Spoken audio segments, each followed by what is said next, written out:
Sega and Sonic Team, I think, did it. They have proved everybody wrong with Sonic Racing CrossWorlds. Critic reviews have just dropped, thoughts and opinions on the game have been out since the beta online, and now the game is releasing in less than a week now. So yeah, it looks like they proved everybody wrong, unless you played the game through the demo or beta and you just don't like it. Then I guess they didn't prove you wrong. But in the grand scheme of things, it's looking very up for this game. It has so much going for it. It has so much content, so many characters, DLC coming over from different franchises like Avatar: The Last Airbender and even Hatsune Miku and other Sega characters from Yakuza. And of course, you know, Joker from Persona 5. And on top of that, there's so many tracks, and just the idea that you can cross over into different dimensions mid-race is a really huge thing because it makes every race different. And all of these features and just care put into this game has proven to work. As we see on Metacritic, currently it is sitting at a 82 at the time of this recording, and big outlets such as Game Radar have given the game an 8 out of 10, IGN has given it a 9 out of 10, and Game Informer has given it a 8.5 out of 10. Those are just some examples of like huge outlets giving this game pretty high scores, and honestly, some of these outlets have scored it higher than Mario Kart World, which is its direct competition.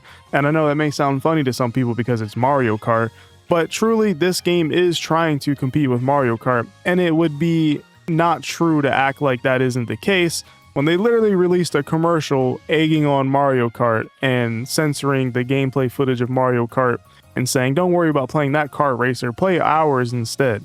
Sega is trying to pull a 90s with this game, and honestly, it might be working. I think it genuinely might be working. Now, time will tell in terms of sales and seeing how all of that goes, but right now, in terms of pure, I think, quality and just enjoyment, a lot of people seem to be enjoying this over Mario Kart. Now, I'm not saying this is better than Mario Kart, but based on my time with CrossWorlds and playing the game, I personally enjoy it more. And not because it's Sonic, I just like the way the game plays more. I was pretty excited for Mario Kart World, and I didn't really end up liking it as much as I thought I would, and I haven't really played it since like month 1 or 2 of owning a Switch 2. But CrossWorlds, the way it plays is just something I'm more so looking for in a kart racer, and it's faster, and I wish, you know, Mario Kart had 200cc, and that's where a lot of these reviews come in, because a lot of them are comparing it to Mario Kart and just saying, you know, basically CrossWorlds is just straight up just a kart racer and nothing extra, not trying to do anything super different, but it's just a really good feeling kart racer. A lot of customization, a lot of options, and a cool mechanic with the CrossWorlds. And the gadgets especially are a huge part of making this game what it is. And I think that just really is landing for a lot of people that have played it.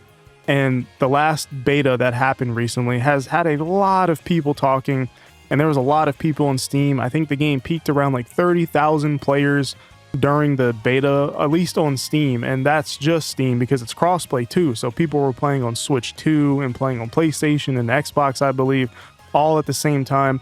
So a lot of people were playing this beta, and I even know some friends and people who are not Sonic fans or really huge gamers in the slightest, and they were playing this beta and having a really, really good time and want to buy the game. And honestly, a lot of debate that happened in the last few months was the price about Sonic CrossWorlds being too high, $70.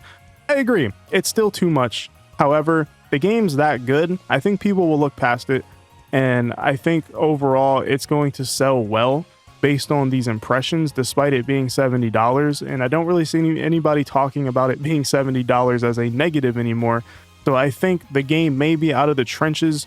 And a lot of Sonic fans who are worried about like sales and stuff, they were concerned that it's competing directly with Mario Kart with its price being too high, and this should have been the cheaper alternative. And yeah, it still technically is the cheaper alternative. Mario Kart is about $80, especially if you buy it not with a Switch 2. So it is still competing price wise. It's slightly cheaper, and I think overall it'll be fine because the word of mouth for this game is pretty amazing, and I think Sega is going to have a good time. And they've already confirmed that they're going to have a lot of support for a year plus with this game. And I think it might even go even further because I think this game might blow up.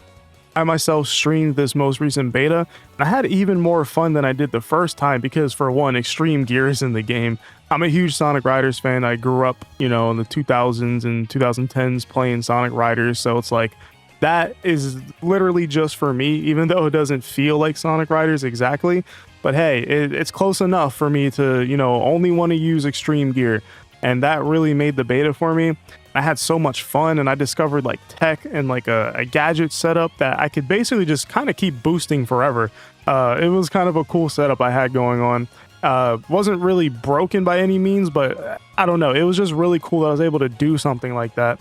It made me play different than everybody else. I just was constantly chaining boosts together with the extreme gear. And I think it having sharper turns is really what made that work for me. So just stuff like that is just way cooler than, hey, here's your character, throw them in a cart and, you know, change some of the wheels a little bit. No, like the carts play differently. They all have different classes, and you can even change the individual parts per part class or extreme gear. And I think that's what makes this game so, like, you know, it's just so much better than most kart races where you just throw in a character in a car.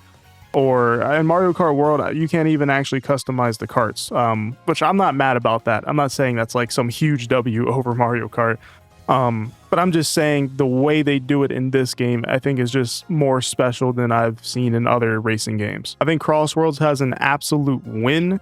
And personally, like if I want to make content on a Sonic game or any game period, I think you have a W for me. Like this is good. Like I haven't really made a lot of videos recently, but like whenever there's something CrossWorlds going on, I get like an idea in my head or like the urge to want to talk about it or like stream it. And that's a really good sign. I think they have me personally, at least. And I don't know about you guys in the comments, but like I'm super excited for this game, and I'm looking forward to streaming it with the community and interacting with you guys and just playing the game and seeing you guys online. It's going to be a great time. It's just a fun kart racer, and I think that's kind of what a lot of people need right now. Just a fun little game, you know? I think gaming is getting too expensive, and obviously this game is also a little too expensive.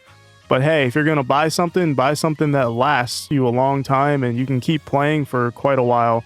And I think CrossWorlds might be it. There's so many games coming out that I'm looking forward to, and it's like, dang, how am I gonna buy all these games myself? Like, you know, there's just a lot of games, and this game definitely has to be one that's picked. Obviously, one, because I'll make content on Sonic, and two, I'm just like the game. Like the game's just fire. Like I'm gonna be honest, it's just fire. But yeah, overall, that's what I think about CrossWorlds. I think Sega did it. I think the critics even think Sega did it, which is a good sign. I think as Sonic fans, we shouldn't rely, or just fans of gaming period, you shouldn't rely solely on critics.